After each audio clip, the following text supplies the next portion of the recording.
Hollywood in crisis. Things are very dire in Hollywood. 2024 was the worst year for the industry in Los Angeles. Hollywood right now is dying. And I'm not even trying to be hyperbolic. This first quarter alone, productions are down for Hollywood by 31%. The box office sales are down 50%. Well, meanwhile, the documentary market is projected to grow from $12 billion right now to $21 billion in the next few years. And I think one of the stresses for filmmakers, besides that films just haven't been great so people aren't going to the theater as much as anymore, is that AI is stealing a lot of people's jobs. I've personally had friends who've lost their jobs in animation and VFX departments because AI is just getting so good at those tasks. And that's where I think the power of documentary is. There's parts and aspects of the craft of documentary that AI can never touch. So I want to go over in this video the key areas for you as a filmmaker, whether you're in documentary or not, that you should be working on that will make you irreplaceable.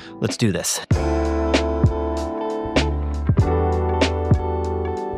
My first point is that proximity is your superpower. What I mean is all AI can do is remix existing data that's out there. But you can get in front of people and begin to discover their stories. The skill set that all filmmakers should be honing is that ability to detect and filter good stories. We have a whole video about this that you can get for free down below that is about how to research documentary films. This can start with just getting into your backyard, literally your town. There is people in your town that have stories that are worth telling, and they're a great place to start because you can go shoot them in one day. It's why we're always doing the one-day doc competition in Art of Documentary. So the practical tip is get practicing finding stories. Read local newspapers, get onto websites, go find photos that captivate you from photojournalists and reach out to them. See if there is a deeper story that you can explore alongside them.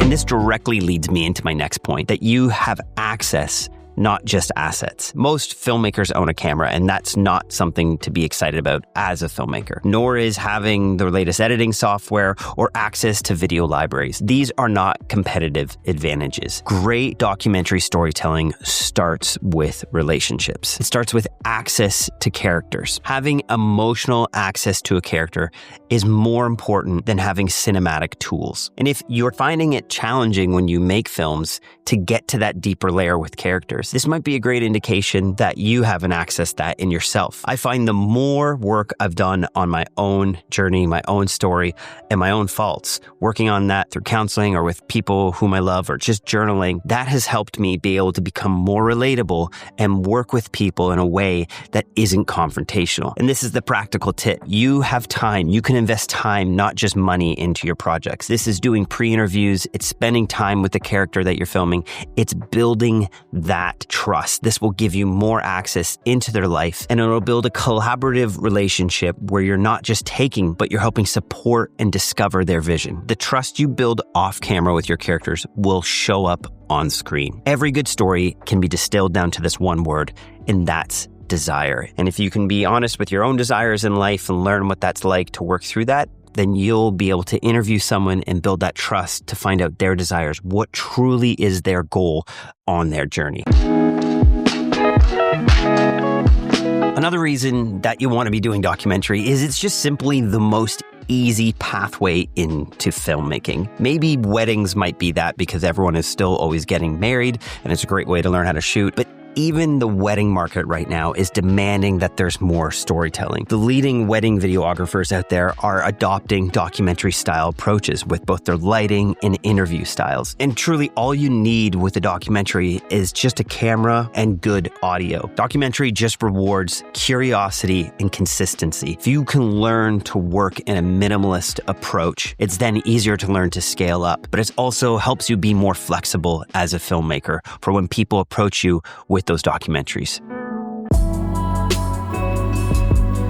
And if any of this feels overwhelming or you want to go deeper in this, right now we're doing free workshops all week long for our Rush Week sale for Art of Documentary. You've likely heard me talk about this before, but we have well over 7,000 filmmakers in this now, and they're taking huge leap forwards in their career. We just launched a brand new course called CinePath Pro, which is the complete guide to becoming a full-time DP. Filmmaking isn't just a short journey, it's a long-term venture. And that's why we give people lifetime access to AOD when they join. This isn't a subscription model. And with any of our courses, you'll be part of our Facebook community where you can find meetups in your city, be the first to see our job postings, and get feedback on your work from other like-minded filmmakers. This Rush Week, we're putting all of our courses on sale for a limited amount of time. This is the best chance and the best time to get into AOD with everything on sale. It will end at the end of the week. And make sure to not miss out any of these workshops we have this week. We're going to be talking with people like Stefano Ferrari, who's an incredible DP who's shot numerous Netflix films. As well as your DP, you can get live feedback from Nik Pilecki on your projects.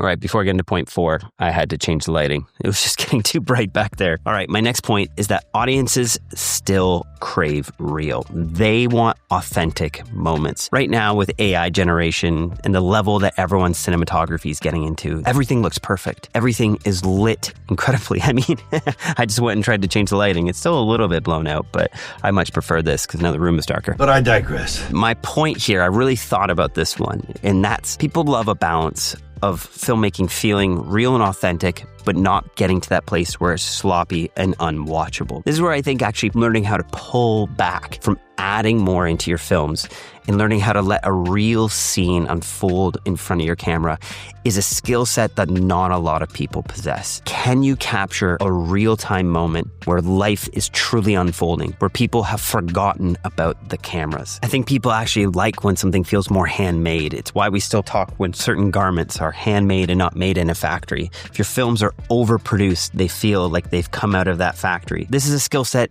that I think just takes experience. It takes you being comfortable with the camera so that your character is also comfortable with the camera. Go find the moments in your films that you shot that you felt were most authentic and reverse engineer them. Ask yourself, what was unique about that environment?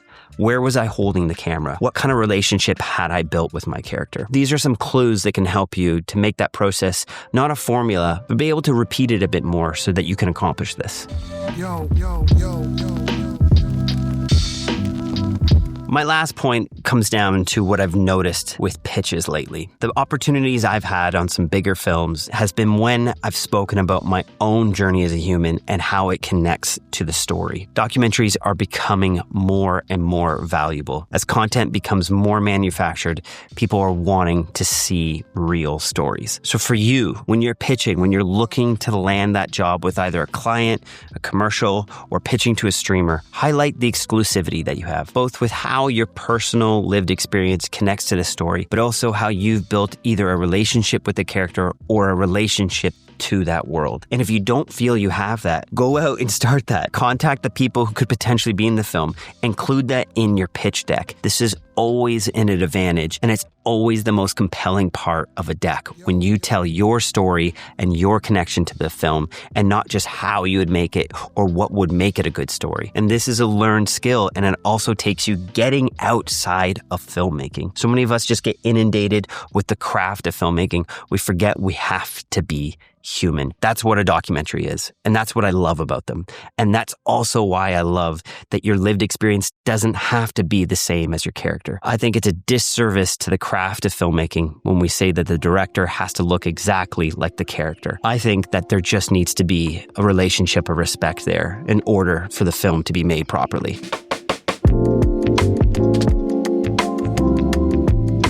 So I really want this to encourage you. If you're feeling overwhelmed right now, in this point of your career, feeling like everyone else has a unique skill set that you don't, or that you keep hearing all this doom and gloom that the film industry is failing, people still want to learn about their neighbor, as much as they also want to learn about someone on the other side of the world. We will never stop craving human connection. It's what we're wired for, which is relationship. The more you grow, the more that your art will be impacted. Times I spent in solitude, in prayer, and journaling have directly impacted my films. I cherish the craft of with filmmaking, and I believe in documentary, and I don't want to see people sell their career short, believing that they just have to make reels or that they have to quit the film industry because of what other people are telling them that their career has to look like. What's great about documentary is you can pick up your camera now and go make that film. It's as simple as that. You can do it for $0. You can work on it on the weekends or the evenings. You don't need a budget to create that film. You don't need permission to create the story that's on your heart. Thank you for watching this. I always appreciate those who make it to the end. If you did, leave the little camera emoji. Let me know if you have any questions about art of documentary. We're just rounding our 5th year anniversary in the fall. Nothing has been more fun in my career than getting to journey alongside all of you and seeing you create amazing films, getting to meet you and have amazing connections. Thank you for watching this. I hate goodbyes, but you know what? I just love the AOD community. That has been one of the biggest blessings in my life. Love you guys. See you in AOD or in the next video.